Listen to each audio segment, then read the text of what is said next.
this is very important for us to bring forward because we have in the United States a problem of the new inequality.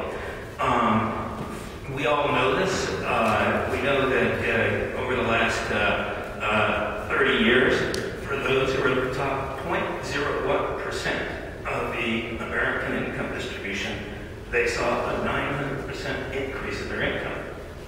For those at the median, it's basically been flat. So we have a lot of inequality by income, and we still have substantially persistent inequality by race.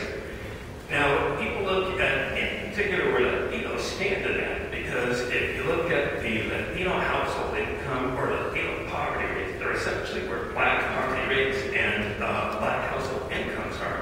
People say, well, what's going on with Latinos, it must just be immigration. That is that people arrive in the country, they're poor, they expect to be poor, because they're hoping that over time what happens? They rise up in the economy, and what happens to their children? They rise as well. But while there's about a 35-cent penalty if you're a Latino immigrant, there's still a 20% wage gap between U.S.-born whites and U.S.-born Latinos. The bulk of that wage gap is explained by differences in education. The bulk of the wage gap for African Americans is explained more by discrimination in labor markets in the places where people live. So education, discrimination, and places in labor markets.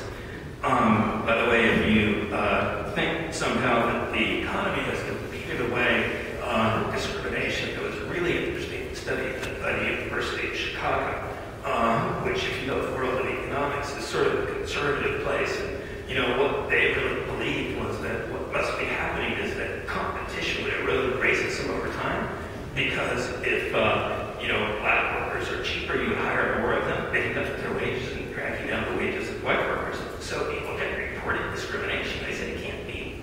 And then people went out and did job testing stuff where you send people out and they try to apply for a job and they find they get less jobs, right? So they said, well, it must be that people are acting differently in interviews. So they created an experiment where they took people's resumes, and the only thing they changed on them was the name. And they actually picked names that were from the Cook County records and were popular 20 years before. So it was Greg and Emily and Jamal and Lakeisha. And it turned out, same resume, white name, 50% higher callback rate. Same resume. So we still have a problem of persistent discrimination in labor market, something we need to tackle more honestly.